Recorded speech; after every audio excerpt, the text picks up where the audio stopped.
Assegnati dalla Regione 4 milioni di euro per i comuni in dissesto finanziario, tra i beneficiari quelli di Licata, Canicattì e Favara.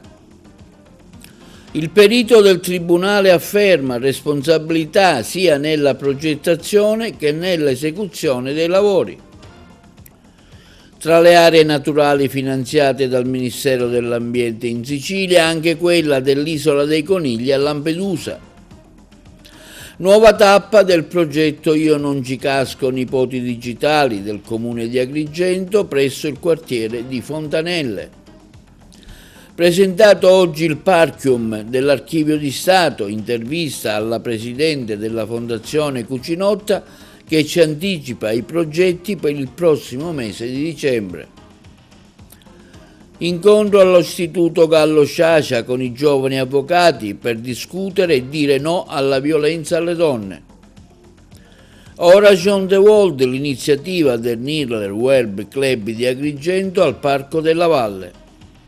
Controllo del territorio da parte della Questura di Agrigento, irregolarità gravi scoperte all'interno di una casa di riposo a Lucca Sicola, operazione condotta dai carabinieri di Sciacca. Sciopero nazionale dei Cobas oggi in Sicilia, alta l'adesione riscontrata.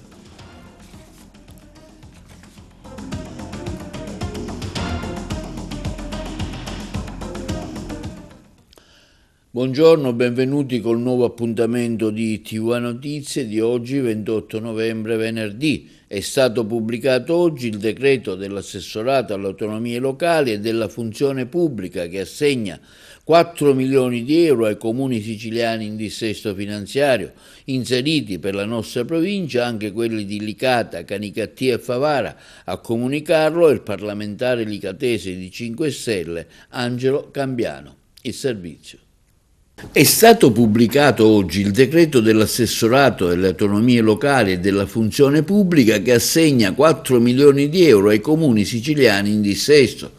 A comunicarlo il parlamentare licatese di 5 Stelle Angelo Cambiano, che afferma: esprimo soddisfazione per il risultato ottenuto, ricordando come grazie a un suo emendamento Licata sia stata inserita tra i comuni destinatari di questo importante finanziamento. L'inserimento di Licata tra i comuni beneficiari di queste risorse non era affatto scontato, dichiara Cambiano, ma il futuro di azione politica mirata ad un emendamento che ho fortemente voluto insieme all'onorevole Nuccio Di Paola durante l'iter legislativo. Siamo riusciti così a far includere anche i comuni con una popolazione compresa tra i 25.000 e i 100.000 abitanti che si trovano in dissesto finanziario alla data del 30 settembre 2024 e da non oltre 5 anni dall'entrata in vigore della legge. A questi enti viene destinato un contributo straordinario complessivo pari a 4 milioni di euro. Tra i 6 comuni interessati del provvedimento nell'Agrigentino sono, oltre Licata, anche Canicattì. Già in passato, prosegue il Cambiano, avevo sollevato la questione delle gravi criticità finanziarie che attanagliano enti come Licata e Canicattì. Oggi passiamo dalle parole ai fatti. Questo decreto traduce quell'impegno in liquidità fresca immediatamente disponibile per la città. Il provvedimento arriva in un momento cruciale per la stabilità finanziaria dell'ente. L'azione dell'onorevole Cambiano ha consentito di correggere i criteri di riparto, garantendo che venissero considerate le specificità di quei comuni che, pur affrontando dissesti o piani di riequilibrio, necessitano di un sostegno immediato per assicurare i servizi ai cittadini. Questi fondi, conclude il parlamentare di 5 Stelle Cambiano, permetteranno all'amministrazione di gestire con maggiore serenità le spese correnti, di alleggerire il peso dei disavanzi pregressi. Continuerò quindi a vigilare affinché le risorse regionali siano distribuite in modo equo e arrivano dove c'è reale necessità, tutelando gli interessi dell'intera comunità. E sul crollo dell'ex ospedale di Via Atenea destinato a futura sede universitaria interviene il perito affermando responsabilità sia nella progettazione che nella esecuzione dei lavori. Il servizio. Il cedimento è da ricondurre a un insufficiente approfondimento dell'interferenza tra la nuova opera e le fondazioni esistenti in violazione delle regole di diligenza Nella predisposizione degli elaborati progettuali e quanto scrive nella sua relazione, il consulente Fabio Neri, docente dell'Università di Catania, nominato dal GIP Michela Raimondo per eseguire una perizia sul crollo dell'ex ospedale, l'edificio destinato alla sede universitaria di Via Etanea sotto sequestro dal 15 maggio scorso. Il professionista nella perizia depositata agli atti ha affermato responsabilità tecniche e gestionali nella fase della progettazione e dell'esecuzione dei lavori, in particolare quelli di seppellimento durante gli scavi, di crollo derivante da demolizioni estese. Durante l'esecuzione dei lavori, il perito del giudice sostiene l'imperizia da parte dei soggetti coinvolti nella conduzione tecnica dei lavori, responsabilità che sarebbero da ricondurre anche all'impresa esecutrice per non avere segnalato criticità tecniche operative né sospeso i lavori in presenza di situazioni di rischio. La perizia infine conclude, non riscontrando nessuna responsabilità nel crollo della parete, al responsabile del procedimento dei lavori, al rettore dell'Università di Palermo Massimo Midiri, ai legali rappresentanti delle imprese coinvolte e agli operai.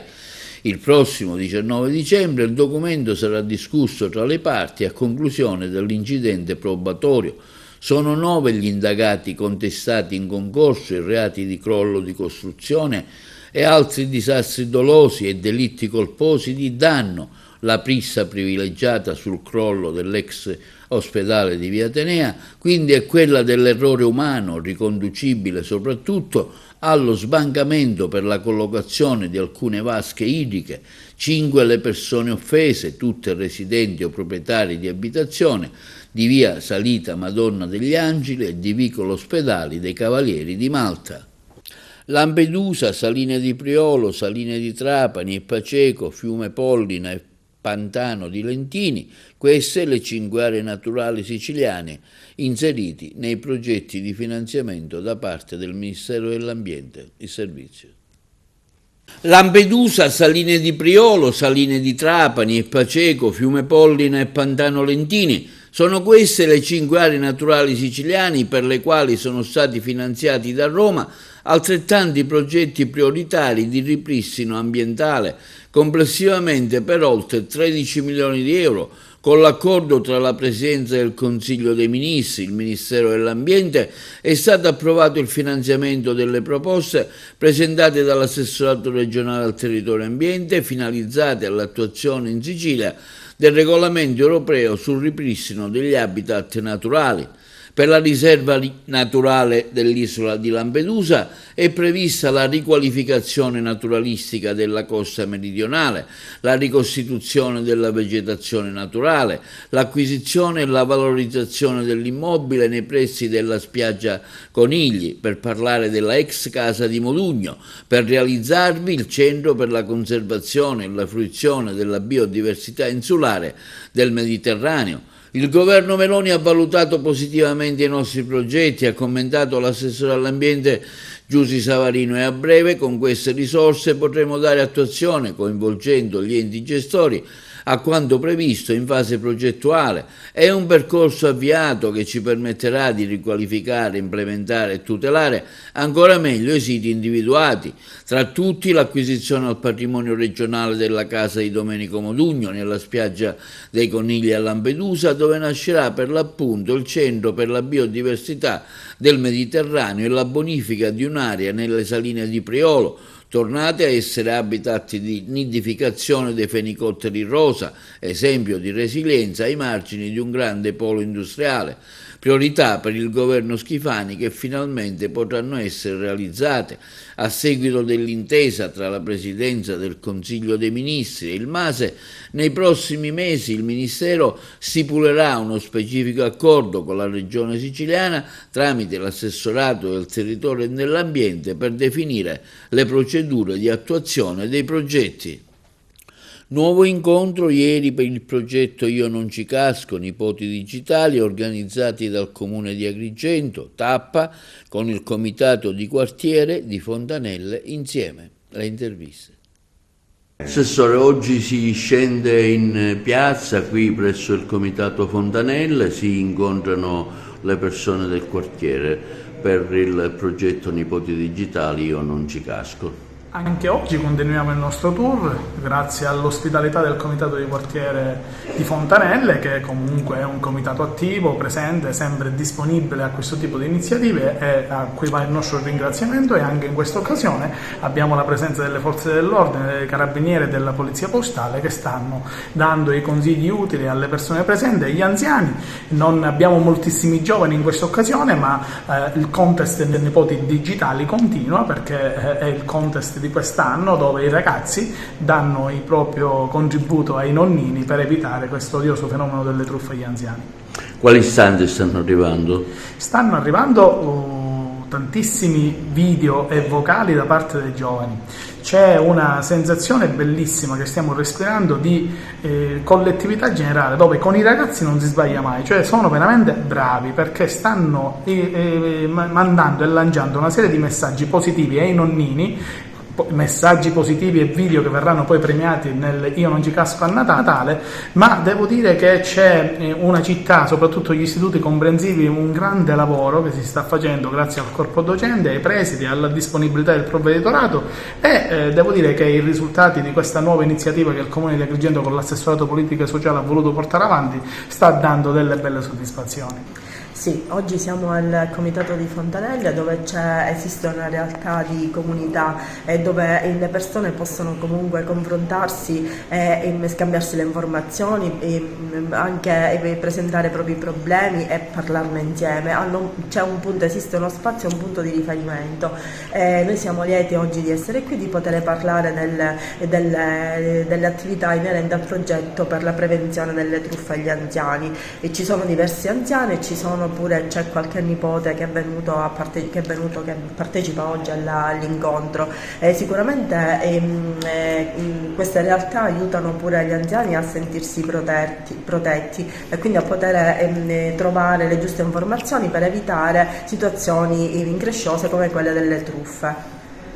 Come valuta questa iniziativa del Comune che scende in questo caso in città, nei quartieri, per parlare di un problema così importante che è quello della sicurezza verso le persone anziane? Noi come comitato di quartiere per statuto non abbiamo solo l'aggregazione o l'organizzare feste. Per noi il senso del comitato di quartiere va sintetizzato nella crescita di un quartiere. Anche questi sono eventi che aiutano la crescita di un quartiere, soprattutto che rafforza un quartiere, che è di aiuto agli abitanti del nostro quartiere. Quando c'è stata proposta abbiamo accolto con molto favore questo tipo di formazione, questo tipo di momento di crescita collettiva di una società che comunque sta invecchiando, comunque aumentano gli anziani nel quartiere. Di conseguenza bisogna anche saperli tutelare, soprattutto aiutarli ad autotutelarsi.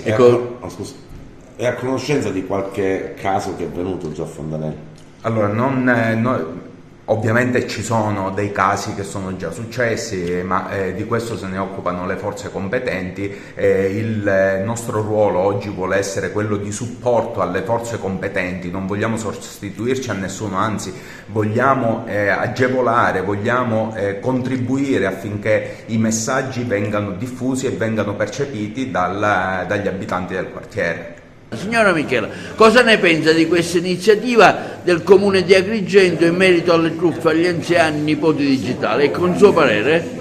Ma dico che specialmente di questi tempi avrebbero dovuto farlo anche prima, visto quello che succede giornalmente. Ecco, lei ha preso dei consigli utili da questa riunione? Senz'altro, certo. Mi auguro soltanto di ricordarmi tutto quello che ho appreso stasera speriamo di non averne bisogno di doverlo mettere in pratica, ovviamente. Le è mai successo qualcosa? No, a me qualche telefonata strana? No, grazie a Dio no. E non mi vergognerei a dirlo se mi fosse successo, quindi no, niente del genere. Al via stamani il convegno organizzato dall'Archivio di Stato dal titolo Parchium, inserito tra le iniziative di Agrigento Capitale della Cultura, Per l'occasione abbiamo sentito Maria Teresa Cucinotta, presidente della Fondazione Agrigento 2025, sulle ultime iniziative che saranno avviate nel prossimo mese di dicembre in città. Parliamo di questa iniziativa che interessa dell'attività della Fondazione nell'ambito di un progetto Parchium in collaborazione con gli Archivi di Stato.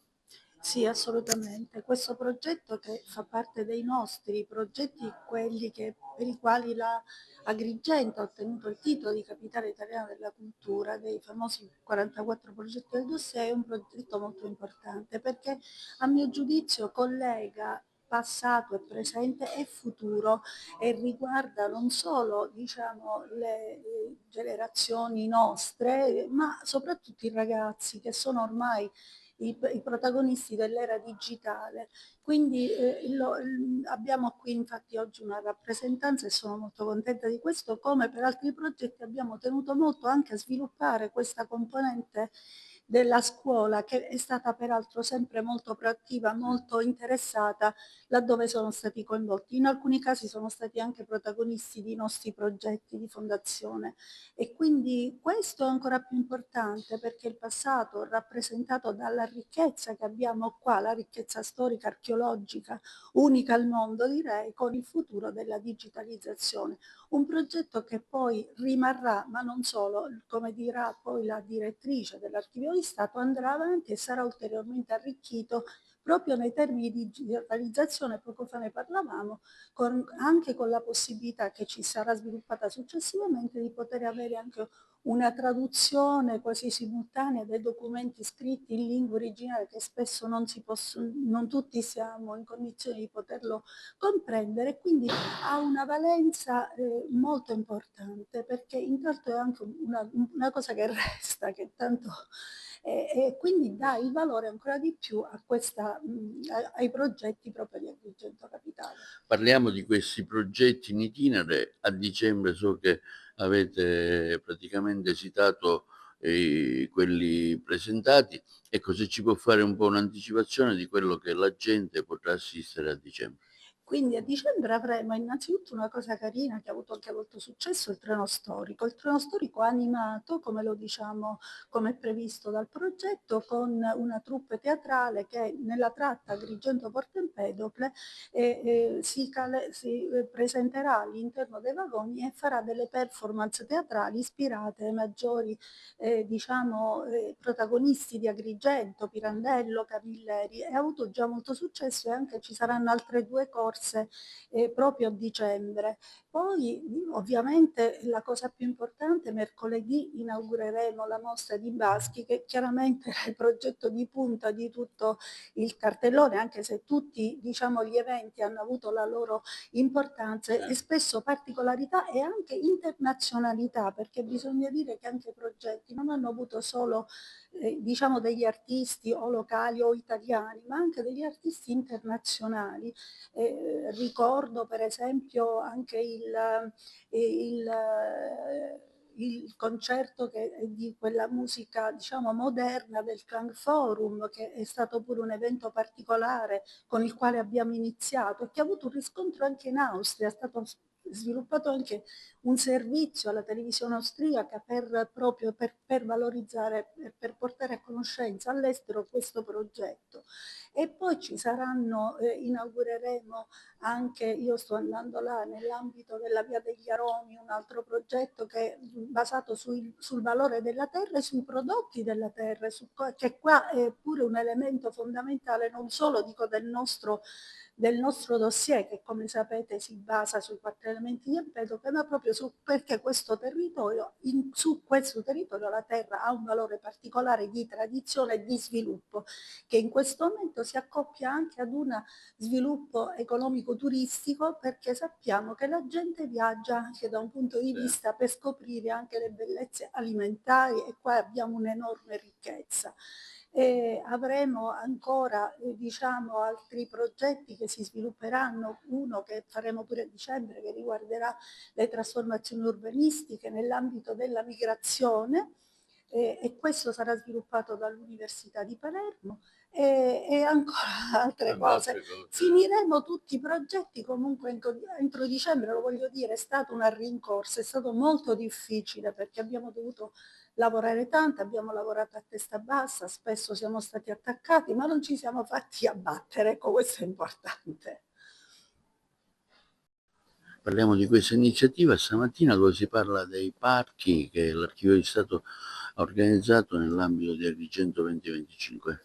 Su invito della Fondazione Agrigento Capitale Italiana della Cultura 2025, l'Archivio di Stato di Agrigento presenta oggi il progetto Parchium. L'archivio racconta un progetto sviluppato nell'ambito del PON FESR 2014-2020 che ha avuto importanti evoluzioni negli ultimi 2 anni attraverso i progetti collaterali. Oggi è un modo per riflettere su quello che è il ruolo e il valore della digitalizzazione degli archivi nella nuova dimensione di fruizione del patrimonio archivistico italiano. Si parlerà anche di altri aspetti che riguardano la comunicazione, la disseminazione e soprattutto l'educazione al patrimonio culturale. Un incontro stamani presso l'Istituto Gallo, sede distaccata dello Sciascia, con l'Associazione Italiana Giovani Avvocati sul tema No alla violenza alle donne. Le interviste. L'Istituto Sciascia oggi impegnato in questa iniziativa per la violenza contro la violenza alle donne, insieme all'Associazione Giovani Avvocati. Un momento importante per dare anche, diciamo, cognizione ai ragazzi di quello che si potrà fare.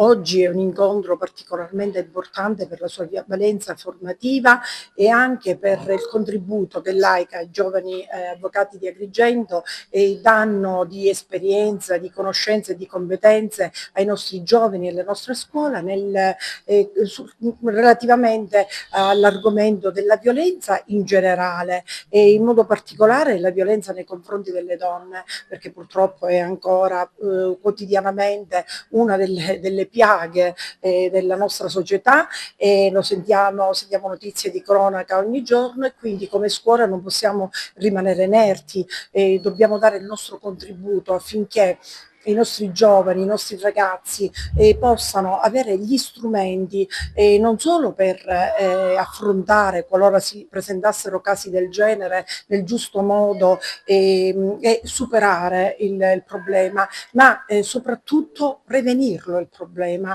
e la scuola lo fa quotidianamente questo, lo fa nelle aule scolastiche, lo fa con i docenti delle varie discipline, educando al rispetto dell'altro, al rispetto di se stessi, educando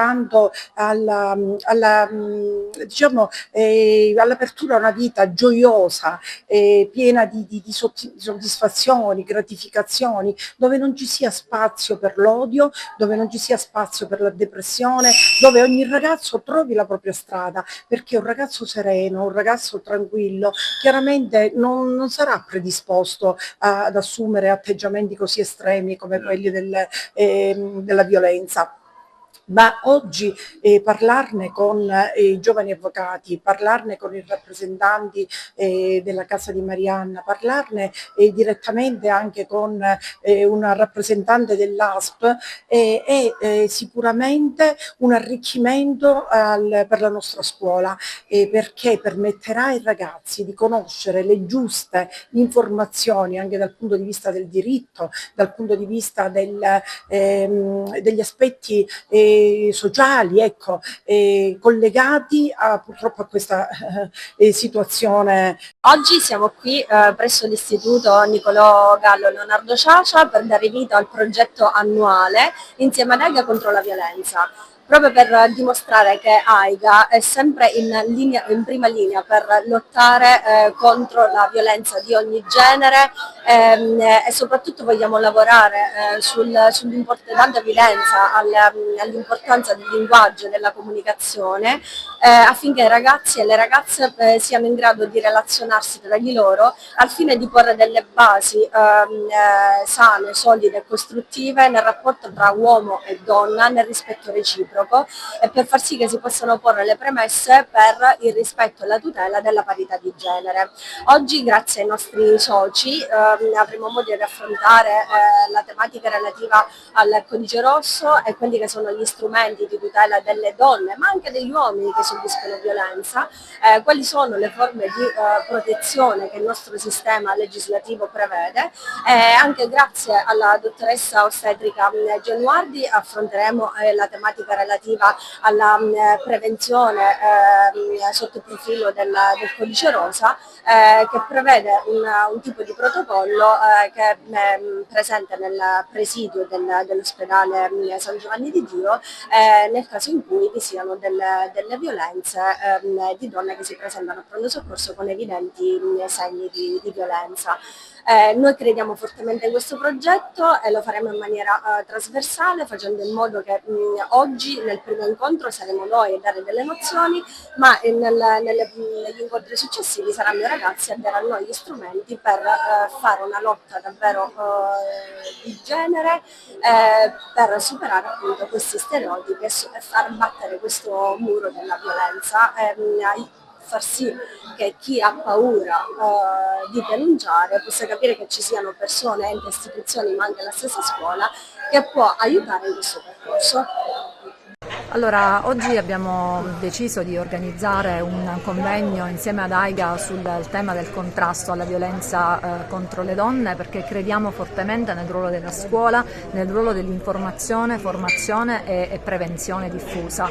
Riteniamo che gli studenti debbano apprendere l'arte di essere fragili, come l'abbiamo definita, ovvero il fatto che le relazioni debbano essere vissute accettandone anche la fine e non illudendosi che il ricorso alla violenza possa essere un modo per affrontare il dolore che va vissuto, e alle ragazze, alle nostre studentesse cerchiamo di insegnare la capacità di autodeterminarsi, di scegliere da sé chi e come vogliono essere. La scuola ha un ruolo importante in questo e noi ogni giorno ci spendiamo perché possiamo concorrere alla formazione di una società in cui pagine tristi e sempre più frequenti purtroppo di cronaca non vengano più scritte.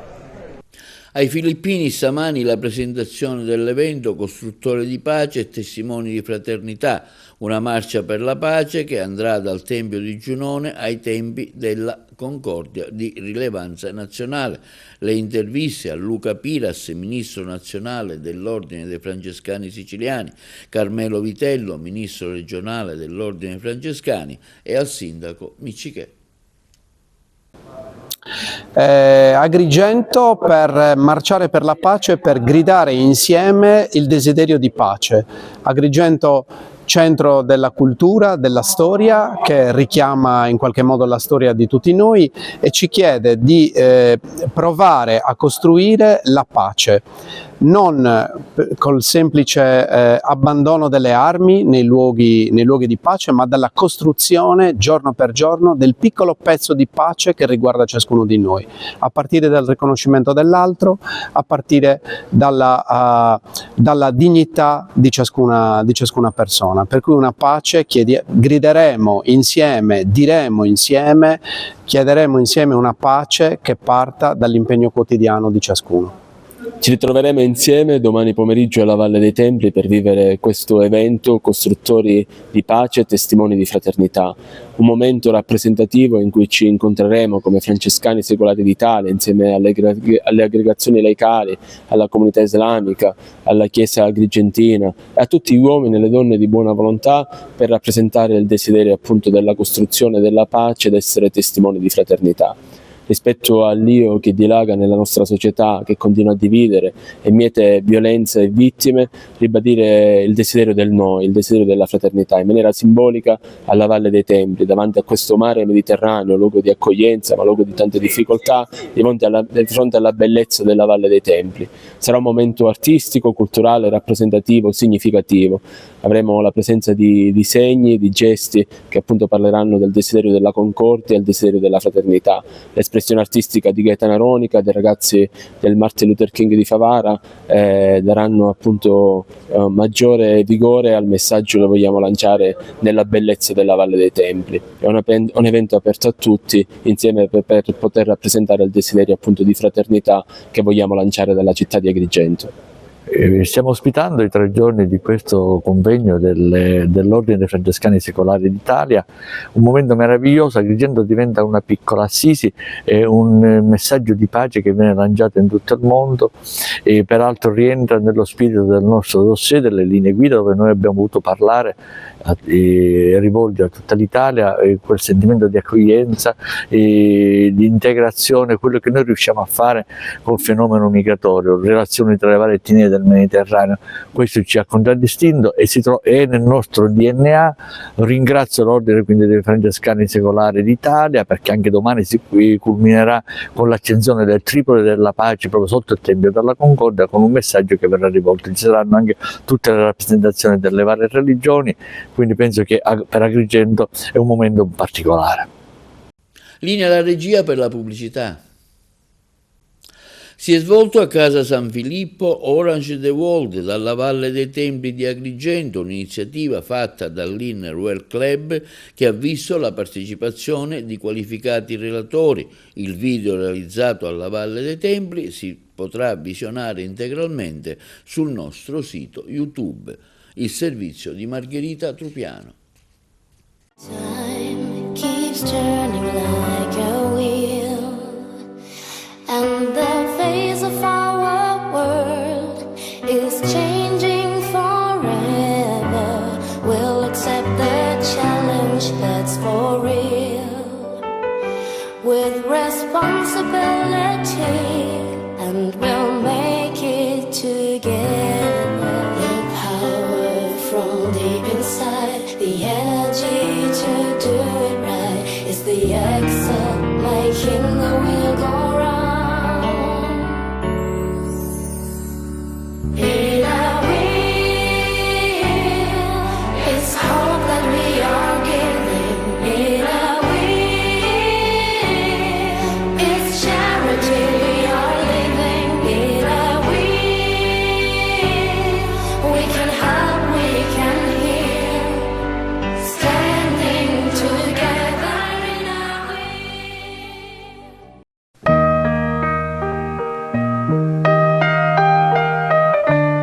Un video per parlare di violenza contro le donne con lo sfondo della Valle dei Templi, che è simbolo di mondi e culture diverse che si incontrano nel segno della pace, dell'armonia e della bellezza, e che rappresenta il naturale scenario nel quale l'Inner Wheel di Agrigento ha voluto lanciare grandi messaggi di riflessione e insegnamento perché la società possa crescere e plasmarsi verso un modello che consideri la donna nella sua immensa dignità e forza. Testi di grande profondità umana che scivolano nella pura poesia, scritti dalla presidente Patrizia Di Giovanni Vitellaro, che hanno catturato l'attenzione di una platea di giovani scolaresche. Un modo certamente toccante e completo di rapire il pubblico sul problema della violenza sulle donne, e poi la presenza di relatori di grande impatto ha fatto il resto. Una riuscitissima iniziativa avente al centro i 16 giorni di attivismo Orange the World contro la violenza sulle donne del club Inner di Agrigento, con i contributi di specialisti. Un'idea, quella di Patrizia Di Giovanni Vitellaro, che ha voluto lanciare forti appelli, ripresi dal viceprefetto vicario di Agrigento, Elisa Vaccaro, integrati dalla testimonianza di Mimma Mazzara, vicaria del presidente del tribunale, e ancora dal direttore dell'ASP Giuseppe Capodieci, dalla presidente dell'Ordine degli Avvocati Vincenza Gazziano, dalla dirigente scolastica Milena Siracusa e dalla psicoterapeuta e direttrice facente funzioni dell'unità operativa dell'ASP che si occupa della gestione dei consultori, Olga Minano. Alice Schembri e la sua triste storia di suicidio a seguito di revenge porn è stata al centro dell'evento, che ha registrato la presenza della mamma di Alice, che ha ricevuto un mazzo di fiori in segno di vicinanza, partecipazione dell'Inner Wheel e sostegno al dolore della famiglia.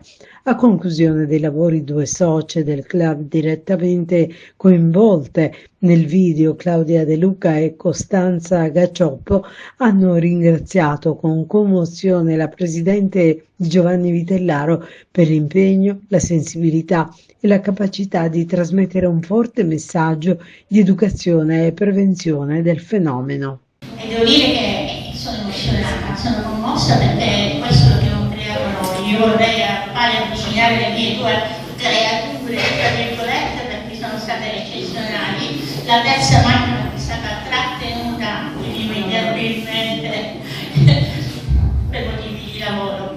E con loro che abbiamo vissuto, diciamo, 2 mesi intensi, abbiamo lavorato, abbiamo scritto, abbiamo fatto i testi, abbiamo deciso anche le nostre performance, e grazie anche al nostro direttore del parco, la disponibilità del parco, che ci ha concesso la Valle dei Templi, i nostri templi, noi possiamo permetterci proprio questo richiamo di Orange in the Water dalla Valle dei Templi, perché è mitico, è, diciamo, un richiamo pesante che ha una valenza globale, nazionale, che coincide con la campagna Orange in the Water, che, diciamo, anche oggi ha il suo peso qui ad Agrigento, il richiamo Orange in the Water dalla Valle dei Templi.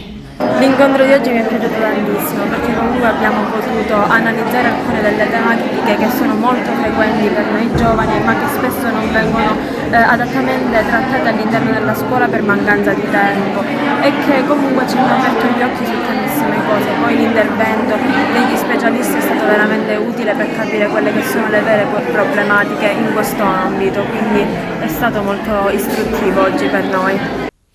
Sul ruolo delle province in Sicilia interviene oggi il leader del Movimento per l'Autonomia, MPA, onorevole Raffaele Lombardo, che in una sua nota afferma: l'autorevole monito del presidente Mattarella sul limbo da cui vanno fatte uscire le province non può essere ignorato. Il legislatore, trascorsi 11 anni dalla legge del Rio, ha il dovere di intervenire per ridare vita, restituendo ai cittadini il diritto di eleggerne gli organi, all'ente intermedio che deve tornare a svolgere funzioni essenziali per le comunità e per il territorio. In Sicilia la Regione potrebbe rimettere mano ad un sostanziale decentramento di risorse, personale e poteri che ne consentirebbero tra l'altro una gestione più vicina ai bisogni e ai progetti dei cittadini.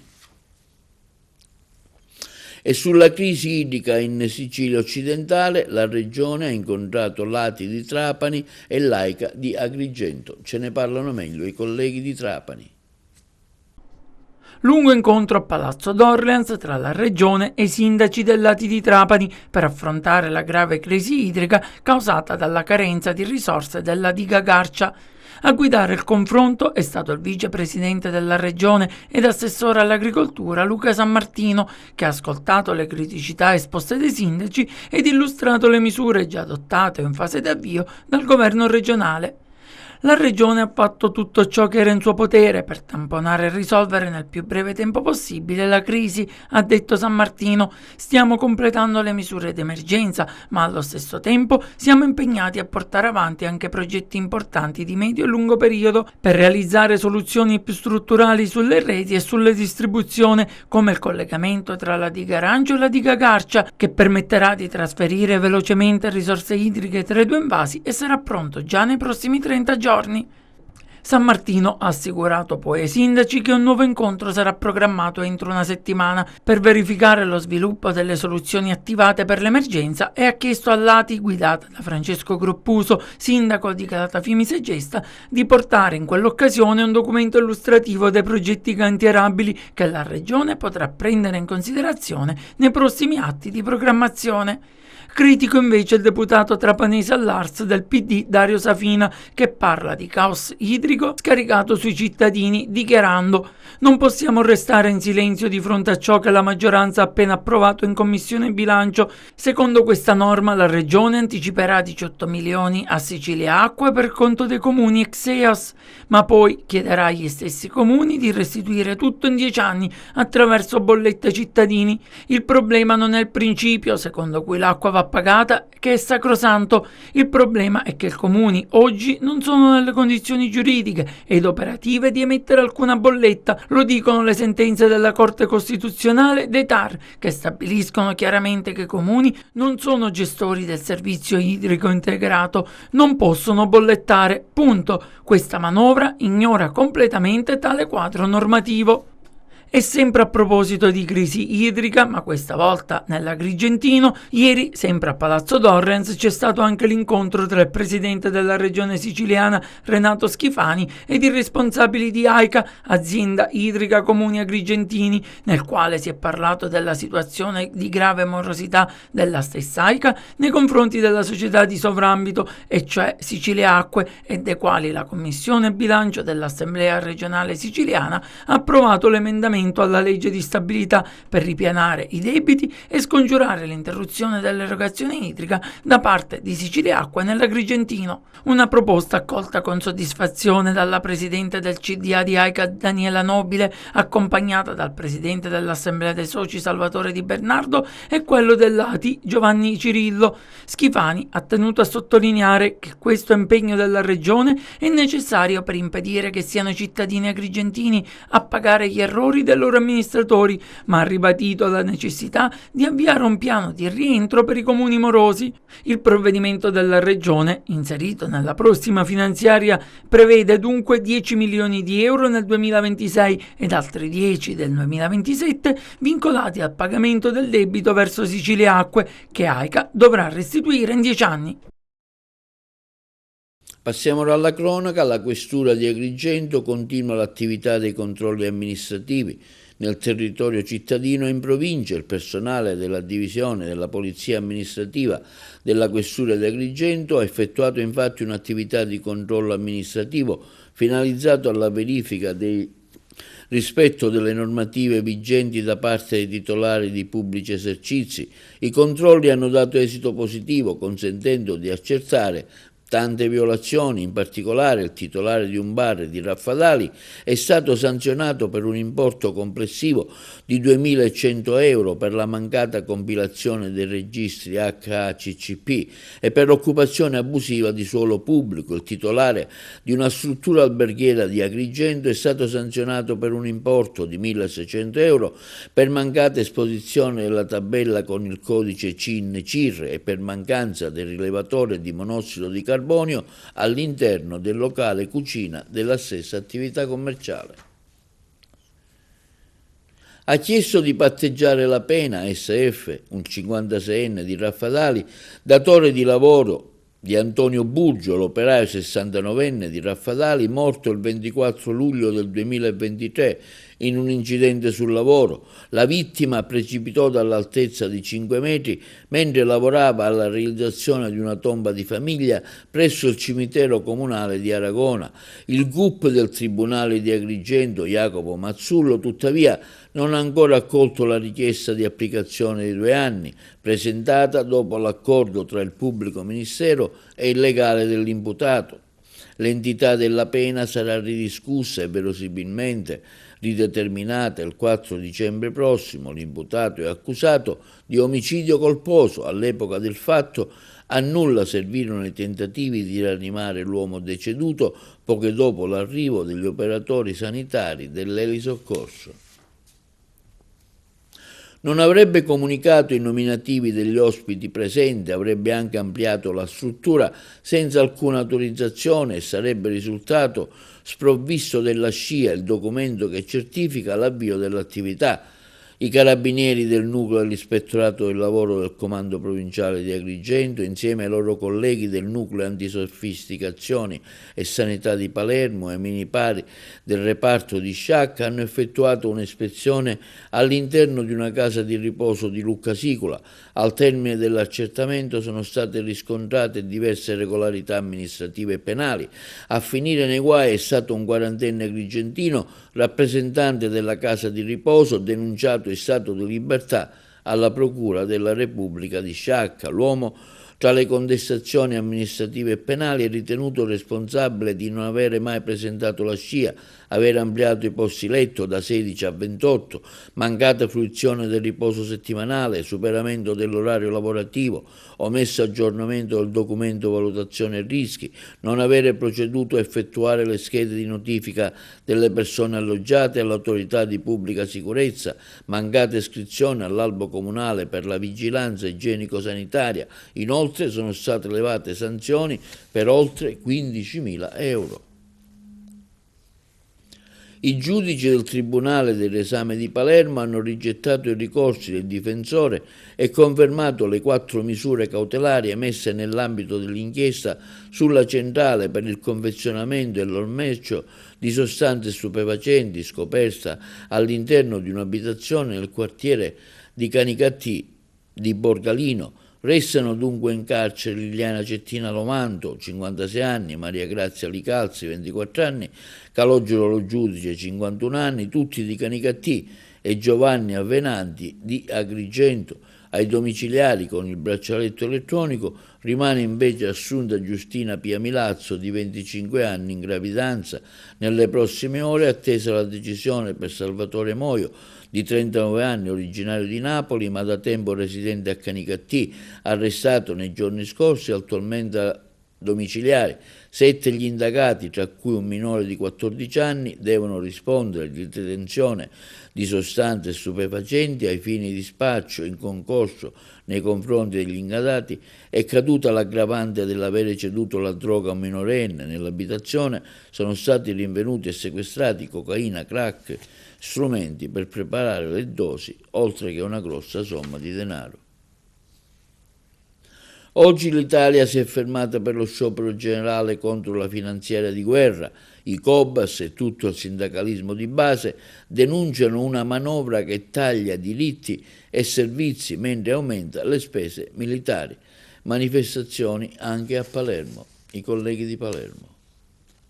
A Palermo come in tutta Italia, per dire no alla finanziaria di guerra. Oggi è una giornata, diciamo la prima degli scioperi che verranno, quella del 28 novembre è una giornata di lotta fondamentalmente che riguarda la lotta contro la finanziaria del governo. In questa finanziaria abbiamo visto che fondamentalmente, che è oggettivamente la più piccola in questi anni, 18 miliardi e qualcosa, quasi la metà va tutta alle grandi imprese, ai padroni eccetera, 8 miliardi complessivamente con tutte le voci. Per il resto, per lavoratori, masse giovani, pensionati, non solo non c'è nulla di fatto nel concreto, anzi con una brutta mentalità da elemosina, perché aumentare il bonus mamme lavoratrici da 40 a 60 euro significa, non è che significa risolvere il problema delle mamme lavoratrici che ne hanno montagne di problemi, ma significa avere una mentalità da elemosina, ti do il contentino e dovresti stare tranquillo, come si vede invece con le iniziative che stiamo facendo oggi in tutta Italia, in questa grande giornata di lotta che si farà con gli organismi di base. Diamo una risposta, vogliamo dare una delle tante risposte che stiamo dando in questi mesi, perché al governo di risposte ne abbiamo date, e devo citare per forza la mega manifestazione di Roma di 1 milione di persone che veniva da altri scioperi enormi del 22 settembre di 2 milioni in tutta Italia. Veniamo già da 2 scioperi generali, quello del 22 settembre e quello del 3 ottobre. Chiaramente la città si è rianimata, non abbiamo visto mai quei numeri a Palermo e siamo molto contenti finalmente della città, come Palermo, ma come altre città d'Italia e tutto il nostro paese. Noi manifestiamo per diversi motivi, per la questione palestinese, dalla tregua, cosiddetta tregua, che in realtà non è rispettata perché continuano i bombardamenti ogni giorno, ogni notte, non se ne parla più come se ne parlava prima. Noi vogliamo continuare a parlarne, ma non solo, anche per la nuova finanziaria, che la consideriamo assolutamente insoddisfacente. Gli investimenti continuano ad aumentare per le armi e diminuiscono per il settore pubblico, per gli ospedali, per le scuole. Noi siamo studenti e le vediamo, le scuole fatiscenti, scuole che crollano. Non ne possiamo più. Noi vogliamo che finalmente l'amministrazione pubblica si occupi anche di noi, anche di questo, perché noi siamo l'Italia. Alcamesi che si sono riconosciuti il frutto dell'impegno in enogastronomia. Ce ne parlano i colleghi di Trapani. Questo senso dell'operosità nostra alcamese, ne parlavamo poc'anzi a telecamere spente, ci viene riconosciuto anche fuori dai nostri confini. Ieri mi trovavo a Palermo e parlavano di questo, che siamo una città operosa. Che ha una grande cultura del lavoro e rispetto dei lavoratori. Noi oggi siamo qui per riconoscere l'impegno e soprattutto il livello eccellente raggiunto da tante imprese del mondo dell'enogastronomia alcamese che noi già conoscevamo ma che adesso possono essere apprezzate da tutte. Il Gambero Rosso, che è uno dei nostri partner, non ha bisogno di presentazione, noi siamo molto orgogliosi ed è il motivo per cui li abbiamo chiamati di tutto questo, che significa anche per tutta la comunità un'occasione in più per creare sviluppo non solo economico ma appunto turistico, che poi sono due aspetti alla stessa medaglia. La tavola calda alcamese, la pasticceria alcamese, gli aperitivi alcamesi sono notori. Ecco, magari una volta pensa che nella grande città si possono trovare solamente lì, ma in una città media come la nostra di 50.000 abitanti facciamo scuola. Facciamo scuola ed è una qualità che appunto tutti ci riconoscono. C'è secondo me un mix perfetto tra la tradizione e l'innovazione che questi nostri concittadini hanno saputo mettere in campo, e peraltro anche scommettendo sulla creazione di nuove attività, quindi non soltanto nel mondo del vino ma penso anche all'enogastronomia, che quest'anno viene particolarmente riconosciuta dal Gambero Rosso, ristoranti, pizzerie, bar. Ecco, tutto questo mettendo insieme ingredienti della cucina e della pasticceria della nostra tradizione, ma che hanno saputo poi rilanciare, ed è un merito che va dato a loro. Una medaglia, una coppa, una targa, un qualche di riconoscimento al di là dell'oggetto in se stesso è un qualcosa che riconoscere l'impegno, la costanza, la dedizione di quell'azienda, di quell'impresa. Ed è il motivo per cui consegniamo appunto questo simbolo, ecco, di riconoscenza da parte di tutta la comunità, con l'auspicio che questo sia solo l'inizio, ovviamente, perché per tutta la comunità è veramente importante che ci sia condivisione di un percorso che non segna soltanto il lavoro di un'azienda, di una famiglia, ma veramente di tutta la città di Alcamo, che come ricordavi è già conosciuta per essere una città operosa, oggi possiamo dire con punte di eccellenze apprezzate da tutti. Grazie sicuramente, buon lavoro e continuiamo così. E questo è tutto per TVA Notizie di oggi. Vi ricordiamo che i programmi di TVA si possono vedere in tutta Italia sul canale 268, al digitale terrestre per chi ha le smart TV, in streaming sul sito www.televideoagrigento.tv e il telegiornale sul canale 93 di Video Sicilia alle 15, alle 20 e replica la mattina alle 9. Inoltre i nostri servizi si possono visionare sul canale YouTube di TVA Televideo Agrigento. E questo è tutto per oggi, vi auguriamo una buona serata.